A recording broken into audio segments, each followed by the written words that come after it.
सो है गाइस, कैसे हैं आप सभी लोग। आज हम करने वाले इंग्लिश लिटरेचर की एक और नई पोएम। हमारी वीडियो को शुरू करते हैं। पहला स्टैंजा हमारे पास आता है, the cardboard show me how it was. मतलब वो एक पुरानी फोटो होती है जिसको वो कार्डबोर्ड से मैंशन करती है।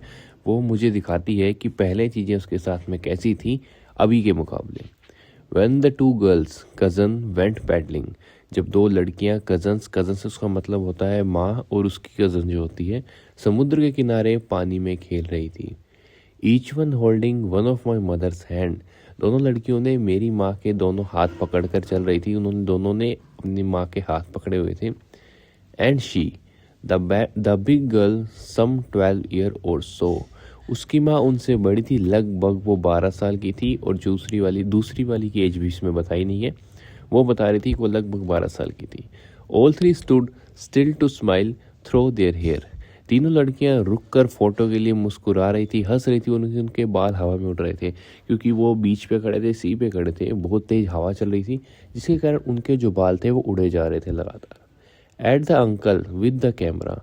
वे अपने अंकल की तरफ देख रही थी जो कि उनकी फ़ोटो क्लिक कर रहे थे लगातार। उनके साथ उनके एक अंकल भी थे जो कि बेसिकली उनकी फ़ोटोज़ वगैरह क्लिक कर रहे थे। A sweet face. मेरी माँ का चेहरा बहुत ही ज़्यादा प्यारा था, ये पोइट बताता है। My mother's face that was before I was born. तो पोइट बताते हैं कि ये बात तब की है जब वो पैदा भी नहीं हुआ था। मतलब उसके पैदा होने से पहले की भी ये बात है। And the sea which appears to have change less. समुद्र तब भी वैसा ही था, आज भी लगभग वैसा ही है।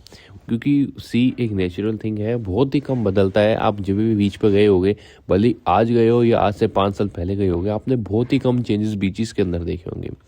Was the terribly transit feet. समुद्र की लहरें उनके पैरों को बार बार छू रही थी जो कि बहुत ही जल्दी बदल जाने वाले थे। सेकंड सेंस हमारे पास आता है, सम 20-30 ईयर लेटर। लगभग कुछ 20 से 30 साल बाद। शी'd लाफ एट द स्नैपशॉट। मेरी माँ उस फोटो को देखकर हंसती है। शी बैटली एंड डोली शी'd सेड। वो कहती है कि देखो बैटी और डोली। अपनी कजन्स मतलब अपने कजन्स के बारे में बताती है। And look how they dressed us for the beach. और वो उससे मजाक करती है कि बीच के लिए हमें आखिरकार कैसे तैयार किया गया था उस टाइम में। The C holiday. समुद्र की वो छुट्टी। वो एक तरह से इमोशनल होकर कहती है कि समुद्र की वो छुट्टी was her past, mine is her laughter. वो मेरी माँ का अतीत था लेकिन मेरे लिए वो उनकी हंसी और उनकी याद बन गई थी। बहुत बुरा है। दोनों में हल्की सी उदासी और कड़वाहट है।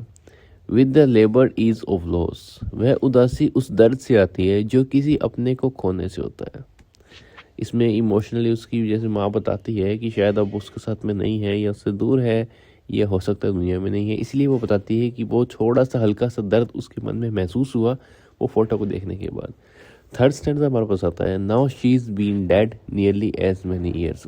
और हाँ, अब उसकी माँ को मरे हुए लगभग उतने ही साल हो गए हैं जितना उस फोटो में जो जिंदा लड़की थी उसके बताए गए थे।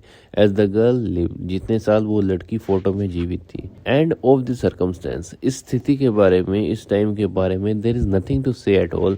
अब कहने के लिए कुछ भी नहीं बचा है। It's silence and silence. वो चुप्पी इतनी गहरी है कि सब कुछ शांत कर देता है। तो that's it for over this video poem the photograph. अगर वीडियो पसंद आई लाइक करिएगा, चैनल को सब्सक्राइब जरूर से करिएगा।